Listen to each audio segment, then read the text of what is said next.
Hi friends, Kannappa ఈ movie రివ్యూని అయితే చూద్దాము. మంచు విష్ణు గారి డ్రీమ్ ప్రాజెక్ట్ అని చెప్పొచ్చు. ఈ మూవీ కోసం అయినా చాలా సంవత్సరాలు కష్టపడి పనిచేశాడు, డబ్బు కూడా చాలా ఖర్చు పెట్టాడు. ఫైనల్లీ మూవీ తీసి థియేటర్స్లో అయితే రిలీజ్ చేశాడు. మూవీ అయితే థియేటర్లో చూశాను. మూవీ చూశాక ఎలా ఉంది అని అయితే చెప్తాను.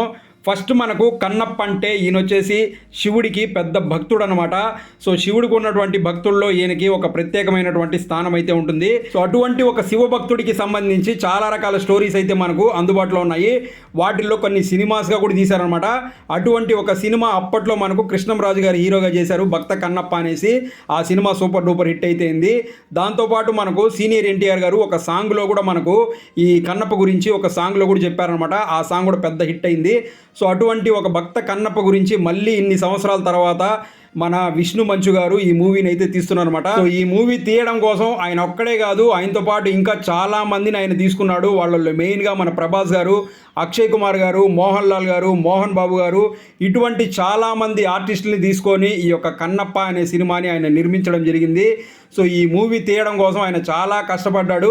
ఈ మూవీకి సంబంధించినటువంటి స్టోరీ ఏదైతే వీళ్ళు ఇందులో చూపించారో అది ఎంతవరకు నిజమో అబద్ధమో అనేది మనకైతే తెలీదు. ఎవరైతే చరిత్రకారులు ఉంటారో వాళ్ళైతే తెలుసుంటుంది ఇది కరెక్టా కాదా అని. కానీ మనం ఒక సినిమాగా దీన్ని చూసి సినిమాగా దీని గురించి మాట్లాడుకున్నట్లయితే ఈ మూవీ ఎలా ఉంది ఏంటి అనేసి కనుక చూసుకున్నట్లయితే ఈ మూవీ స్టోరీ ఏంటి అంటే, అసలుకి దేవుడే లేడు, దేవుడు అంటే నమ్మకం లేదు, దేవుడు అంటే ఒట్టి రాయి ఇంకేమీ కాదు అనేసి అనుకునేటటువంటి ఒక వ్యక్తి చివరికి ఆ దేవుడి కోసమే తన ప్రాణాన్ని, తన కళ్ళని సైతం ఇచ్చేసే విధంగా ఏ విధంగా అంత పరమ భక్తుడుగా ఆయన మారగలిగాడు అన్నదే మనకు ఈ యొక్క స్టోరీ అనమాట. సో ఈ స్టోరీ అనేది దాదాపుగా మనందరికీ తెలిసిందే. మనకు తెలిసిన స్టోరీనే మళ్ళీ చెప్పేటప్పుడు ఆ మూవీలో ఏదో ఒక మ్యాజిక్ అనేది జరగాలన్నమాట. ఆ మ్యాజిక్ చేయాల్సింది ఆ డైరెక్టర్ చేయాలి. సో ఈ మూవీలో కూడా డైరెక్టర్ ఒక మ్యాజిక్ అనేది చేశాడు. అది ఏంటి అంటే, అక్కడ రాసుకున్నటువంటి క్యారెక్టర్స్ ఏవైతే ఉన్నాయో ఆ క్యారెక్టర్స్కి తగ్గట్టుగా ఆర్టిస్టులని తీసుకొని వాటిని కరెక్ట్గా ప్రజెంట్ చేయగలిగాడని చెప్పొచ్చు. అలా చేయడం వల్లే ఈ మూవీలో ఆ మ్యాజిక్ జరిగిందని చెప్పొచ్చు. ఈ మూవీలో ఉన్నటువంటి మెయిన్ హైలైట్స్ గురించి మాట్లాడుకున్నట్లయితే ఫస్ట్ మాట్లాడాల్సింది మనం ప్రభాస్ గారి గురించి మాట్లాడాలి, ఆయన క్యారెక్టర్ గురించి మాట్లాడాలి. సో ఈ మూవీలో ఆ రుద్ర అనే క్యారెక్టర్ పెద్ద హైలైట్ అని చెప్పొచ్చు. ఫస్ట్ ఈ మూవీ అనౌన్స్ చేసి ప్రభాస్ గారు ఒక గెస్ట్ రోల్ చేయబోతున్నారంటే ఏదో మూవీ హైప్ కోసం ఆయన్ని తీసుకుంటున్నారేమో అనేసి చాలామంది అనుకున్నారు. సో నేను కూడా అలానే అనుకున్నాను. కానీ వన్స్ మూవీ చూసిన తర్వాత అర్థమైంది ఆ రుద్ర క్యారెక్టర్కి ఉన్నటువంటి ఇంపార్టెన్స్ ఏంటి అనేసి. సో అంతసేపు మనం చూసినటువంటి మూవీ ఒక ఎత్తు అయితే ఆ ప్రభాస్ గారి క్యారెక్టర్ అనేది వచ్చిన తర్వాత మూవీ మారుతుంది, నెక్స్ట్ లెవెల్కి వెళ్తుంది. అది అలాగే మనకు క్లైమాక్స్ వరకు వెళ్తుంది. సో అటువంటి ఒక ఇంపార్టెన్స్ ఉన్నటువంటి రోల్ని ప్లే చేశారు మన ప్రభాస్ గారు. సో అది ప్లే చేయడమే కాదు, దానికి 100% జస్టిఫికేషన్ కూడా చేశారు. సో డైరెక్టర్ దాన్ని ఏ విధంగా అయితే రాసుకొని ప్రజెంట్ చేయాలి అనుకున్నారో దాన్ని 200% స్క్రీన్ పైన చూపించగలిగారని చెప్పొచ్చు. సో ప్రభాస్ గారి డైలాగ్ డెలివరీ కానివ్వండి, ఆయన బాడీ లాంగ్వేజ్ కానివ్వండి, ఆయన యాక్టింగ్ కానివ్వండి నెక్స్ట్ లెవెల్ అని చెప్పొచ్చు. ఆ క్యారెక్టర్ ఆయనకి 100% సూట్ అయింది. ఆయన చేసిన విధానం కూడా ఎక్సలెంట్గా ఉంటుంది. సో రుద్రాగా ప్రభాస్ గారు ఈ మూవీకి పెద్ద హైలైట్ అని చెప్పొచ్చు. సో నెక్స్ట్ ఇందులో ఉన్నటువంటి ఇంకొక హైలైట్ ఏంటి అంటే, అది హైలైట్ కాదు, ఒక సర్ప్రైజ్ అని చెప్పొచ్చు.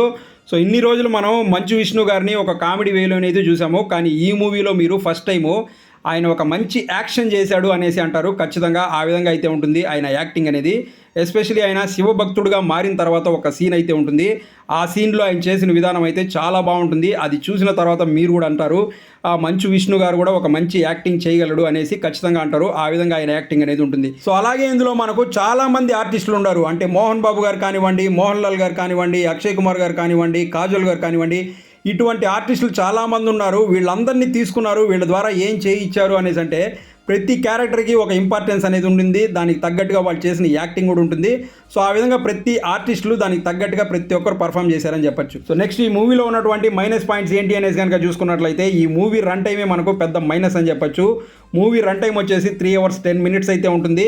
కానీ ఈ మూవీని జస్ట్ 2.5 hours కనుక క్లోజ్ చేసుకుంటే ఇంకా బాగుండేది. ఎందుకంటే ఫస్ట్ హాఫ్లో మనకు చాలా స్టోరీ అనేది వేస్ట్గా ఉంటుంది. అలాగే సెకండ్ హాఫ్లో కూడా మనకు ఆ రుద్ర క్యారెక్టర్ ఎంటర్ అయిన తర్వాతే మెయిన్ స్టోరీ అనేది స్టార్ట్ అవుతుంది. సో కాబట్టి 3 hours 10 minutesలో ఒక ½ hour అనేది కట్ చేసి తీసేసి 2.5 hours కనుక పెట్టున్నట్లయితే ఇంకా రేసీగా ఉండేది మూవీ.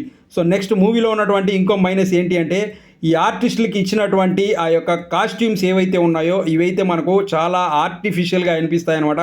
సో ఎవరు డిజైన్ చేశారో కానీ దానిపైన కేర్ తీసుకొని ఇంకొంచెం మంచిగా చేస్తుంటే ఇంకా బాగుండేది. ఆ యొక్క ఆర్టిస్టులకి అసలు సెట్ అవ్వలేదు. చూస్తున్నంతసేపు మనకు చాలా ఆర్టిఫిషియల్గా అయితే అనిపిస్తుంది. సో నెక్స్ట్ ఈ మూవీకి మ్యూజిక్ అనేది మైనస్ అవ్వలేదు, అలాగని ప్లస్ కూడా అవ్వలేదు, జస్ట్ ఓకే అన్నట్టుగా అయితే ఉంటుందన్నమాట.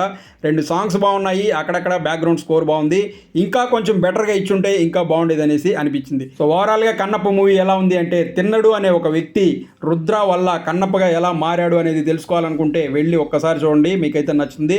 నాకైతే మూవీ నచ్చింది. ఫ్యామిలీతో కలిసి చూడొచ్చా అంటే, మూవీలో 2 సాంగ్స్లో కొంచెం రొమాన్స్ అనేది ఉంటుంది, దీన్ని అయితే దృష్టిలో పెట్టుకోండి, మిగిలిందంతా ఓకే చూడొచ్చు. సో అది ఫ్రెండ్స్, చూసారు కదా, ఈ వీడియో మీకు నచ్చినట్లయితే లైక్ చేసి ఛానల్ సబ్స్క్రైబ్ చేసుకోండి. మీకు నచ్చే మరో మంచి వీడియోతో మీ ముందు మళ్ళీ వస్తాను. Thanks for watching this video. Thank you very much.